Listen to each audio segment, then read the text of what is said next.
سلام كبرى تخطاتلتي نلومي قدما منستر إثيوبيا أبي أحمد بقانقا أوروميا بزعبا إيرترا هاجراوي زوباوي قدا زهابو مجلسي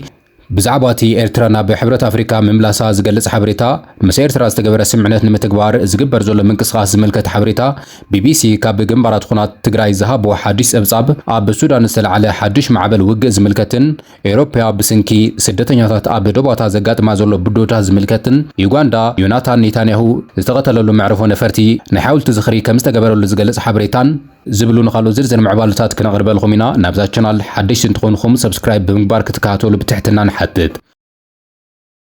بريزيدنت بارتي بلصقنا أبي أحمد قصالي كايدو من زخول متقعتات كتماتات تجراي مخنيتا يدالو كم زلو تجليسهم لومي أزيو زسنبدن تأفف حبريتا لحق وصلهم منقسي إثيوبيا قبل على كتماتات تجراي وتدرو متقعتين مخفات قدمونا تحتات نت مخنيتا يدالو كم زلو تجليسهم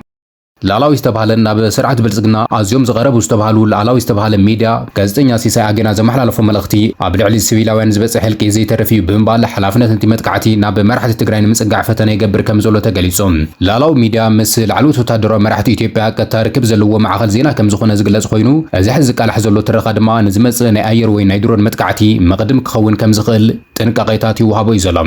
ሲሳይ አገና ኣብ ናይ ሎም ዕለት ፈነኡ ኣብ ዘውፅኦ ሓበሬታ መራሕቲ ትግራይ ኣብ ውሽጢ ህዝቢ ስለ ዝርከቡ ኣብ ልዕሊኦም ዝካየድ መጥቃዕቲ ንሲቪላውያን ዝሓውስ ጉድኣት ክበጽሕ ከም ዝኽእል ተዛሪቡሎም ሲሳይ አገና ወሶክ መራሕቲ ትግራይ ኣብ መሬት ትሕቲ መሬት ዕርድታት እንተ ዘይተሓቢኦም ኣብ ልዕሊ ህዝቢ ንዝበጽሕ ጉድኣት መንግስቲ ተሓታቲ ኣይኮነን ዝብል ትሕዝቶ ዘለዎ ዘረባ እዩ ተዛሪቡ ዘሎ ይኹን እምበር ብመሰረት ኣህጉራዊ ሕጊ ሰብኣዊ መሰላት መራሕቲ ናይ ሓደ ተዋጋእ ወገን ኣብ ጥቓ ሲቪላውያን ምህላዎምን ነቲ ህዝቢ ካብ ዝወርዶ መጥቃዕቲ ንምክልኻል መሰሉ ከም ዘይሕድጉ ይፍለጥ እዮም መንግስቲ ፌደራል ኣብ ትግራይ ዝፍጽሞ ኣብ ልዕሊ ሲቪላውያን ዝበጽሕ ዝኾነ ይኹን ህልቂት ብቐጥታ ተሓታቲ ምዃኑ ሕጊ ኩናት ዓለም ብንጹር ዘቐመጥ እኳ እንተኾነ አብይ አሕመድ ኣብ ኩናት ጆኖሳይድ ዘካይዱ ደብዳብን ኣብ ልዕሊ ሲቪላውያን ዝፈጸሙ ገፍዒ ጆኖሳይድን ክሳብ ሕዚ ተሓታቲ ዘይምዃኑ ግና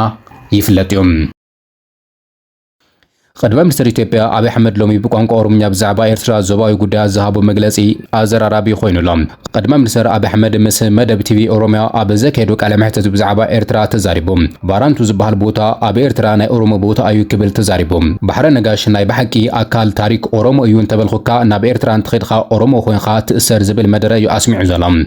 إذا خمسون هالو حزب تግራይ ኤርትራ ኣብ ዞባታ ትግራይ ጉሎም خدان زلام በሳን ካብ ኤርትራ ድማ ንኡስ ዞባሰን ዓልፈ ኣብ መሪሕነት ህዝቢ ይሳተፉ ከም ዘለው ተገሊጾም ህዝቢ ትግራይ ኤርትራን ሓቢሩ ክሰርሕ ምዃኑ ተገሊጾም ርዕሰ ምሕዳር ወረዳ ጉሎም خዳ እነሆ ሰላም ሓድሽ ምዕራፍ ዲሞክራሲን ታሪካዊ መወዳእታን ኢሉ ተዛሪቦም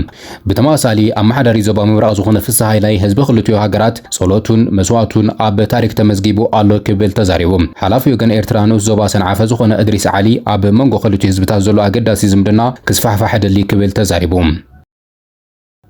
إوروبا دوباتا بزملكت استوهاب مجلسي موروكو أكل إسبانيا انتخوينا نسدتنياتات عبي بدهوك خونيو تباهيلهم بين وسانة ود بحورات هاجرات نحنت هاجرنا زيت حسيو كتب الجليسام كوميشن أمريكا دما هاجرات أوروبا عمد زملو فز أمدات كم فز أما جليسام موروكو انت تسعيرا نجوس أمريكا قتل حزب دما كموتيو زبل سقاطات علوم موروكو منجد إسبانيا أنت زي تختيلا هاجرات أوروبا بسدة أفريقياويان زيجاتات كاب بجرابتي هاجرات كفتن أين تباهلهم أب أوغندا زركب حاولت نتانياهو علاو خوينهم أب معرفة نفرتي أنت أب مشت تزخري استقايد سنة سرعات قدم منستر إسرائيل بينامين نتانياهو بزعبا حو يوناتان نتانياهو مدرا أسمعهم جنرال موزي كاينو رقابا اتي حاولتين مرح جنز ذكريو كبل جالسهم أب زحلف 5 عامات أب زوبا فلسطين بالجرمن هاجر فرنساي إلوون أب تل أفيف خمون معرفة نفرتي أوغندا جبس مس حبرات هاجرات تسأمبيرانين جنرال موزي كاينو رقابا وتدراوي سنة سرعات زمن أو تاريخ هاجرنا أب وداتا مبل 19 ክፍለ ዘመን በጽሕ እዩ ክብል ተዛሪቡ ኣብ ግዜ እቲ ሰርሒ ዝነበረ ማዕረፎ ነፈርቲ መብርሂቱ ሃይብሉሎም ናብ መስመር ውግእ ሱዳን ዝተገብረ ምንቅስቓስ ሰራዊት ሱዳን ናብ ጫፍ ሓድሽ ወታደራዊ ድልድል ገስጊሶም ኣብ ዞባ መንጎ ክልቱ ሓድሽ ወታደራዊ ጉጅለ ኣሎ እዚ ድማ ናይዚ ዓመት ሓድሽ ግጭት እዩ ሰራዊት ሱዳን ናብቲ ከባቢ ከም ዝኣተወ ምንጭታት ይሕብሩ እዮም ብተወሳኺ ኣብ ታሚልናዱ ዝርከብ RSF ን47 ግዜ ክቃለስ ከም ፀንሐ ተገሊጾም ሰራዊት ሱዳን ካብ ሰራዊት መከላኸሊ ኤርትራ ብዙሕ ሓይሊ ከም ዝወሰደ ኣፍሊጦም ጀነራል ሓምዳን ዳጋሎ ሕሚቲ ዝመርሑ ሰራዊት ኣብ ዝሓለፈ ዓመት ኣብዚ ዓመት እዚ መንግስቲ ሱዳን ሙሉእ ብሙሉእ ከም ዝጠፍእ ገሊጹ ድሕሪ 3 ዓመታት ናይ ዚዓቢ ሓይልታት ሰራዊት መከላኸሊ ኤርትራ ንሱዳን ሙሉእ ብሙሉእ ኣጥፊኦም ናይ ሰላም መዛዘሚ ክኸውን እዩ ክብል ኣወጁ ያሲር ኣልኣታ ወሲኹ ሓቀኛ ሰራዊት ሱዳን ኣብ ኩሎም ግንባራት ይቃለስ ኣሎ ክብል ገሊጹ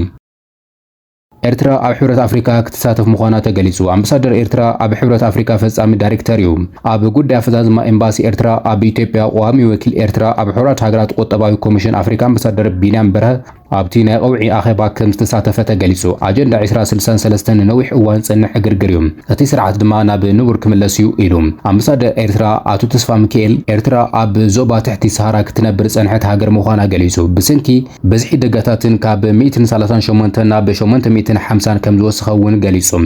ካብ 1991 ጀሚሩ 13 ሚእታዊ ዝነበረ ቀረብ ጽሩይ ዝስተ ማይ ሕዚ ናብ 75 ሚእታዊት ከም ዝደየበ እውን ገሊጹ።